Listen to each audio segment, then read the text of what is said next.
Bienvenidos a El Relator Oscuro. Hoy no les traemos una historia, sino cinco heridas abiertas en el alma de una nación. 5 casos criminales que, juntos, componen un mapa de la lucha de Bolivia contra sus propios demonios. Si buscan comprender la oscuridad humana y las fallas de un sistema en un nivel profundo y sin censura, les invito a suscribirse ahora, porque este viaje será inolvidable. Vamos a descender a las profundidades de la mente de 2 asesinos en serie separados por un siglo, para ver cómo la justicia y la corrupción han mutado. Desenterraremos un genocidio corporativo olvidado en la selva, donde la codicia por el dinero borró a pueblos enteros del mapa. Seremos testigos de cómo los celos juveniles pueden escalar a una brutalidad que desafía la imaginación. Y finalmente, analizaremos el crimen que obligó a un país a cambiar sus leyes. El femicidio de una periodista que, con su muerte, dio a luz la herramienta legal para proteger a otras. Cada caso es un mundo, cada detalle una lección. Prepárense para una inmersión total en las crónicas de la cicatriz boliviana. Empezamos.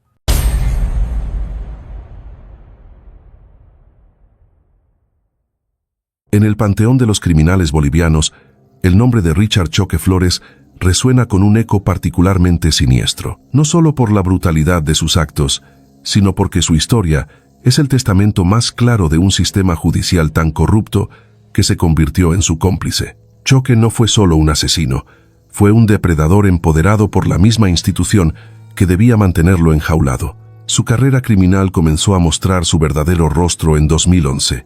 Su primera víctima fue su propio primo, Fidel Lecón Choque, de 18 años. El engaño fue la primera arma que utilizó. Le prometió a Fidel un atajo para ingresar a la Escuela Militar de Sargentos, una promesa que para muchas familias bolivianas representa un futuro de estabilidad y honor. Exigió a la familia un pago de $0 para facilitar el proceso. Una vez que el dinero estuvo en sus manos, la máscara cayó. Llevó a su primo a un lugar apartado, lo envenenó y en un acto de crueldad suprema decapitó su cuerpo. Pero su sadismo no se detuvo ahí.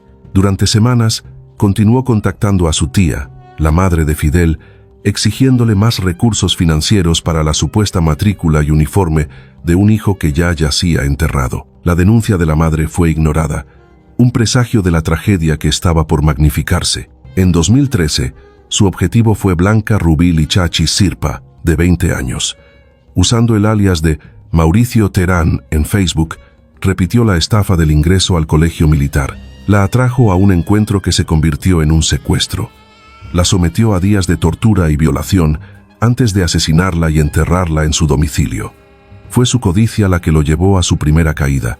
Al intentar extorsionar a la familia de Blanca por $0, fue capturado y sentenciado en 2015 a 30 años de prisión, la pena máxima. La sociedad respiró aliviada, creyendo que el monstruo estaba encerrado para siempre. Pero en Bolivia, a veces para siempre tiene un precio. El 24 de diciembre de 2019, el juez Rafael Halcón Aliaga firmó su libertad. La justificación fue una farsa. Un certificado médico fraudulento que alegaba una enfermedad terminal inexistente.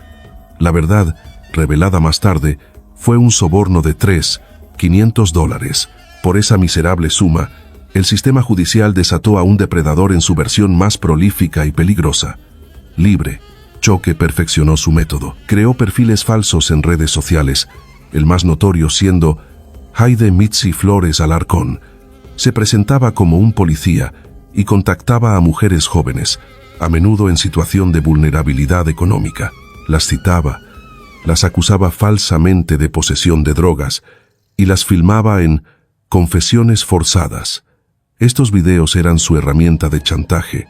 Exigía dinero o favores sexuales bajo la amenaza de filtrar los videos y arruinar sus vidas.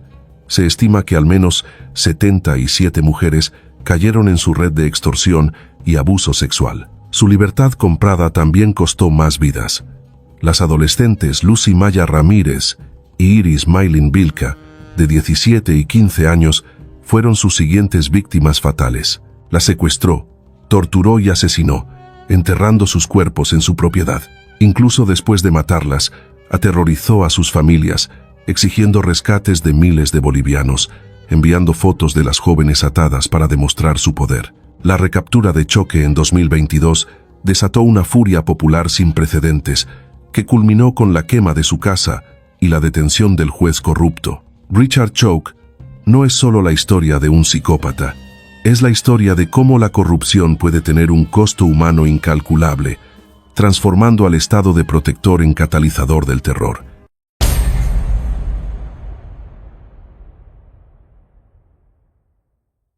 Viajemos casi un siglo atrás, a una Bolivia donde los perfiles de Facebook no existían y los monstruos usaban disfraces de tela en lugar de avatares digitales. Ramiro Artieda, nacido en 1889, fue un criminal de su tiempo, un actor de teatro que llevó su arte del engaño al escenario del asesinato en serie. Su historia nos ofrece un espejo para contrastar no solo la naturaleza del crimen, sino la brutal eficiencia de la justicia de antaño. Artieda era un hombre de cierto carisma, un talento que perfeccionó en los escenarios y que se convirtió en su principal herramienta de caza. Su primer acto criminal, en la década de 1920, fue un drama familiar shakespeariano. Asesinó a su propio hermano, Luis, con un único objetivo: convertirse en el único heredero de la fortuna familiar. El dinero era el motor, necesario para impresionar a su prometida, una mujer de alta sociedad a la que deseaba ofrecer un estilo de vida lujoso. Aunque fue el principal sospechoso, la ley no pudo probar su culpabilidad. Sin embargo, la mancha de la sospecha fue suficiente para que ella lo abandonara. Este abandono fue, para su psique narcisista, una herida mortal. No fue el dolor del amor perdido lo que lo quebró, sino la humillación pública, el golpe a su ego. Se sintió despojado de su papel protagónico en su propia vida y decidió reescribir el guión con sangre. El rechazo lo transformó en un director de una obra macabra. Su gira no era artística, sino mortal. Viajaba por las principales ciudades de Bolivia y en cada una buscaba a su actriz principal, una joven de unos 18 años, inocente y que compartiera un parecido físico con la mujer que lo había despreciado. Cada víctima era un reemplazo, un fantasma sobre el que podía proyectar su ira y reafirmar su poder. Su baúl de disfraces era su arsenal. No eran simples atuendos, eran identidades completas. Como un piadoso monje franciscano, se acercaba a las familias, ganándose su confianza con palabras de fe para aislar a sus hijas. Como un vendedor de joyas falsas, deslumbraba a las jóvenes con promesas de riqueza, explotando sus sueños para llevarlas a un lugar apartado. Su personaje más exitoso era el de un supuesto cazatalentos de Hollywood, un productor de cine que buscaba nuevos rostros para la pantalla grande.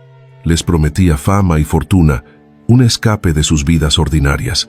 Imaginemos la escena: una joven de Sucre, ilusionada, sigue al elegante productor a una pensión barata.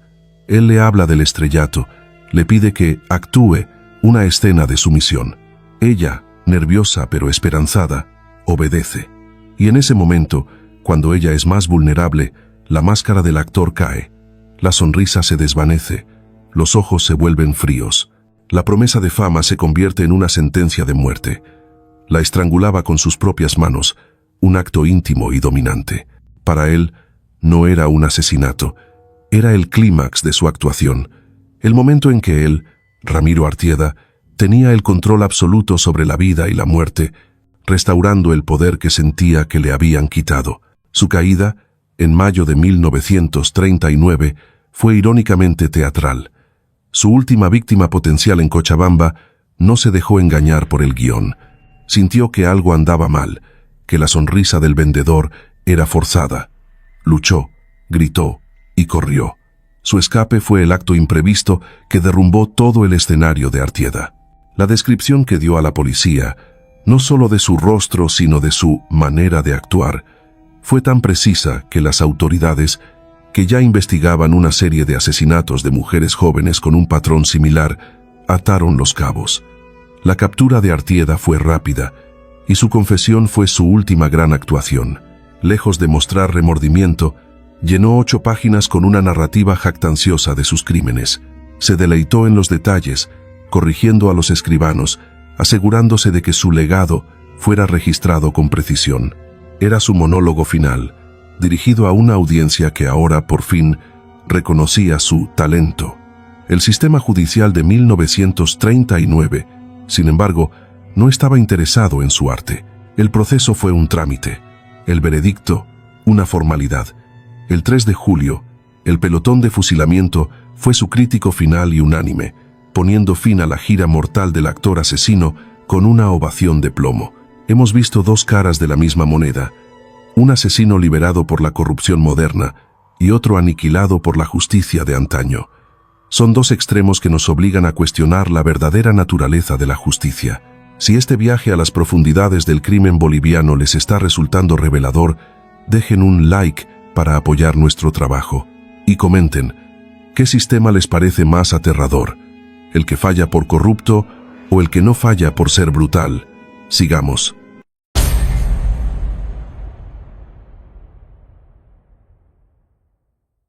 Ahora nos adentramos en una oscuridad más antigua y vasta, una que no se limita a un solo individuo, sino que involucra a corporaciones y naciones. Es la historia de un genocidio perpetrado en nombre del progreso y del capital, y en su centro, un boliviano, Armando Normand.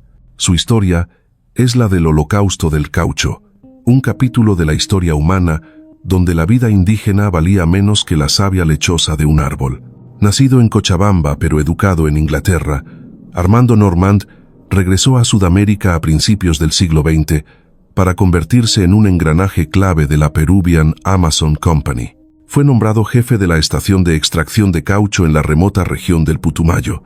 A su estación la bautizó, con una honestidad psicopática, como Matanzas, y cumplió la promesa de su nombre. En esa era, la demanda mundial de caucho era insaciable. La Amazonía se convirtió en un infierno verde donde la única ley era la maximización del lucro. La vida humana se convirtió en una variable en un libro de contabilidad. Cuando el precio del caucho subía en los mercados de Londres, la presión en la selva aumentaba. Cuando el precio bajaba, la presión aumentaba aún más para compensar la pérdida con mayor volumen. Cada fluctuación del mercado global se traducía en más latigazos, más hambre y más muertes en el Putumayo.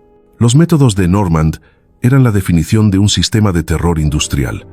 La vida en Matanzas estaba rígidamente organizada como un campo de concentración.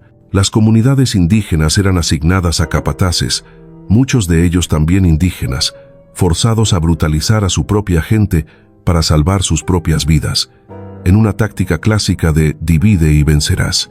El informe del cónsul británico Roger Casement, un documento que debería ser de lectura obligatoria para entender la crueldad humana, detalla una maquinaria de tortura.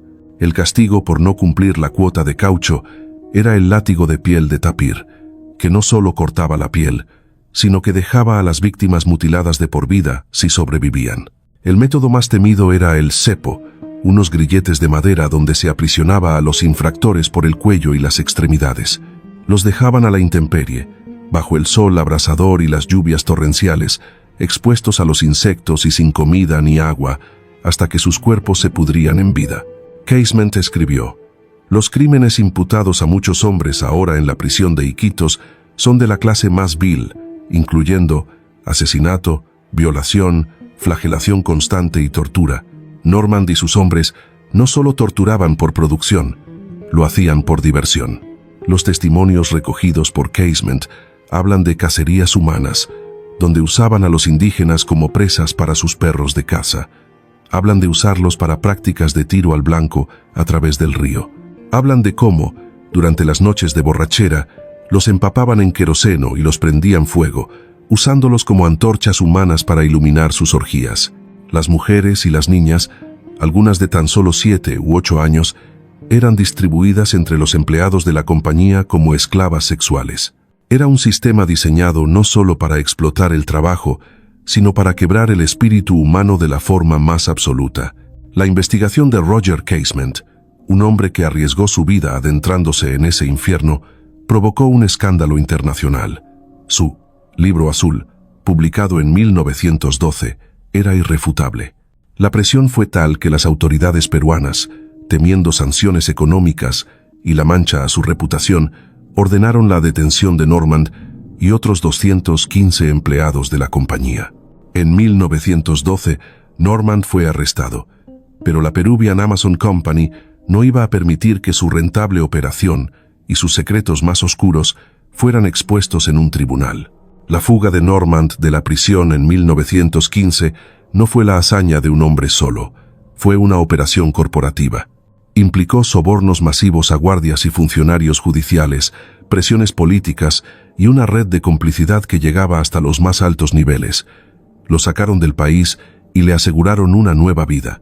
Su impunidad fue el último y más grande acto de violencia de la compañía, una declaración de que el dinero y el poder corporativo estaban, en última instancia, por encima de la vida y la ley.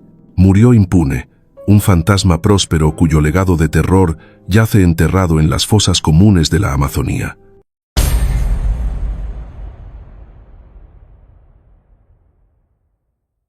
De la selva y la historia, volvemos al asfalto y al presente, a un horror más íntimo, pero no menos devastador.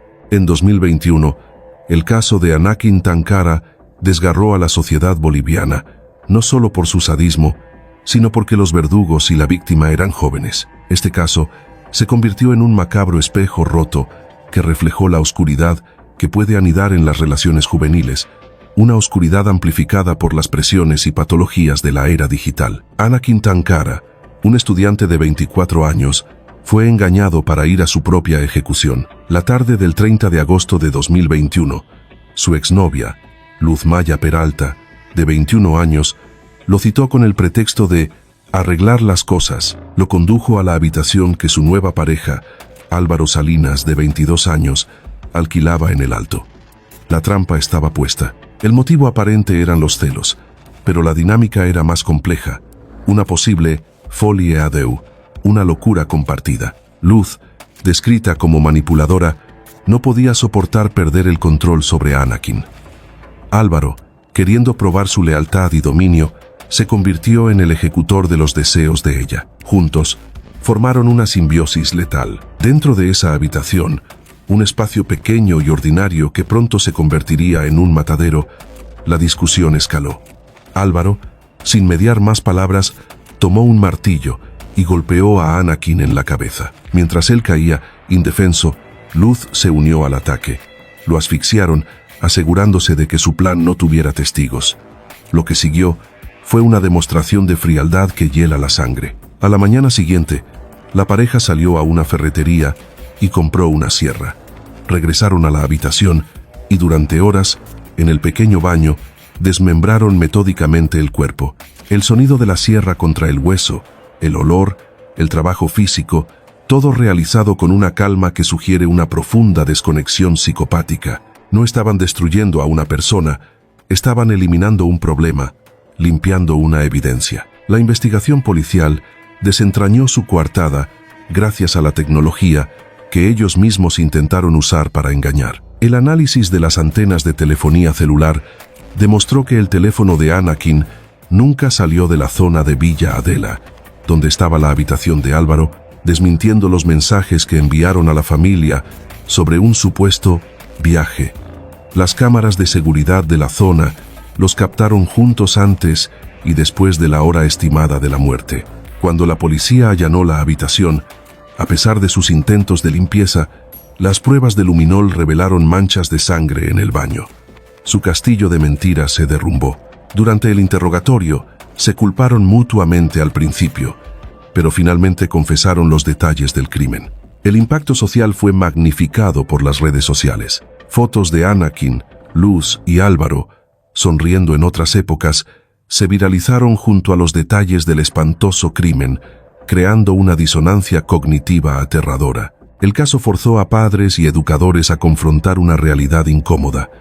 La violencia en el noviazgo juvenil ha adquirido nuevas y peligrosas dimensiones. La manipulación psicológica, el control a través de las redes sociales y la incapacidad para gestionar el rechazo pueden crear monstruos en la aparente normalidad. La sociedad boliviana se vio obligada a mirar en ese espejo roto y preguntarse cómo la juventud, su futuro, podía ser capaz de albergar una oscuridad tan primordial. Ambos fueron condenados a la pena máxima, pero el caso de Anakin dejó una cicatriz, un recordatorio de que a veces el peligro más grande no viene de un extraño, sino de la persona que te sonríe a la cara.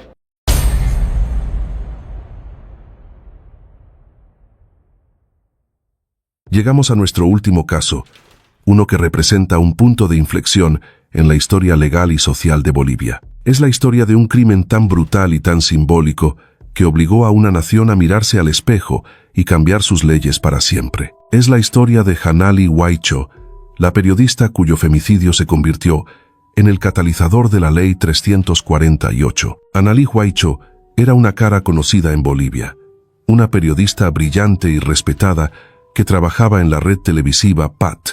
Estaba casada con Jorge Clavijo, un teniente de la policía. Para el público, podían parecer una pareja poderosa. La realidad, oculta tras las paredes de su hogar, era un infierno de violencia doméstica. Meses antes de su muerte, Hanali había hecho lo que se supone que una víctima debe hacer: buscar ayuda. Presentó una denuncia formal contra Clavijo por violencia física.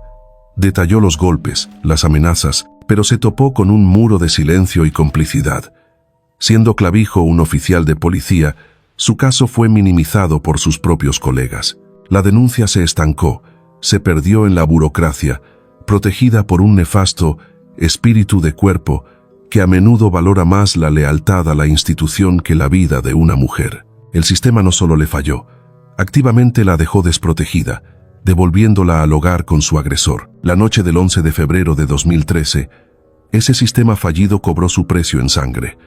En su casa, la discusión final estalló, y frente a su propio hijo de 5 años, un testigo forzado de un horror que ningún niño debería presenciar, Clavijo desató su furia. La atacó con un cuchillo. La apuñaló no una ni dos, sino 15 veces. Cada puñalada era una manifestación de su odio, de su necesidad de control absoluto, la aniquilación de la mujer que se había atrevido a desafiarlo. Mientras Hanali se desangraba en el suelo de su propia casa, Jorge Clavijo, el agente del Estado que juró proteger a los ciudadanos, huyó, convirtiéndose en el fugitivo más buscado del país. La noticia del asesinato de Hanali provocó una conmoción nacional sin precedentes. No era una estadística anónima. La rabia popular fue un tsunami que golpeó las puertas del poder legislativo. Durante 3 años, un proyecto de ley contra la violencia de género, la Ley 348, había estado estancado.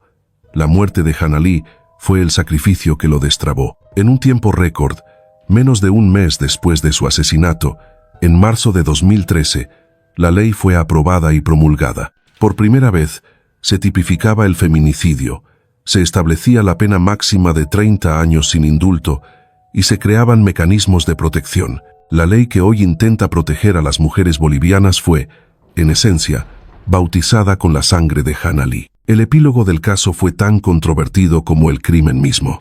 Días después, el cuerpo de Jorge Clavijo fue encontrado en una zona rural, supuestamente tras haberse suicidado. Sin embargo, la resolución oficial nunca satisfizo a la familia de Hanali ni a gran parte de la sociedad. El abogado de la familia señaló inconsistencias graves. El cuerpo presentaba un estado de descomposición que no parecía corresponder a los pocos días de su desaparición, y la forma en que supuestamente se quitó la vida levantaba sospechas. La teoría de que la policía, para evitar la vergüenza de un juicio contra uno de los suyos, orquestó un montaje y facilitó su fuga, nunca ha sido descartada. La duda de si Clavijo realmente murió o si usó sus conexiones para escapar de la justicia y del costo de sus actos permanece hasta hoy. Hanali Huaycho murió, pero su legado se convirtió en una ley que es un monumento a su memoria y un recordatorio de que, a pesar de los avances en el papel, la lucha contra la violencia machista y la corrupción institucional se libra todos los días en la vida real. Hemos recorrido un largo y oscuro camino, desde la justicia por fusilamiento de Artieda hasta la justicia comprada que liberó a Choque, desde el genocidio por dinero de Normand hasta la violencia juvenil que nos arrebató a Anakin, y finalmente hasta el femicidio de Hanali, que forzó un cambio legal nacido del dolor. Estos 5 casos, estas 5 cicatrices, nos muestran que la violencia en Bolivia No es un fenómeno monolítico, tiene raíces históricas, se nutre de la corrupción, se esconde en la intimidad de los hogares y explota en la brutalidad de sus calles. Pero también nos han mostrado otra cosa: la increíble resiliencia de una sociedad que se niega a olvidar, la furia popular que encarceló a un juez corrupto, el clamor que exigió justicia para Anakin y la indignación que convirtió una tragedia en ley. La lucha está lejos de terminar. Mientras la impunidad pueda ser comprada, mientras el machismo siga matando y mientras la memoria histórica sea frágil, habrá más historias que contar. Pero quizás, al recordar estas, al honrar a las víctimas y al entender las fallas, estemos dando un paso para que futuras crónicas sean menos oscuras. Gracias por acompañarnos en este viaje profundo en el relator oscuro. Si este documental les ha impactado y creen que estas historias deben ser conocidas, suscríbanse y compartan este video. Ayúdennos a mantener viva la memoria, que es la primera forma de justicia.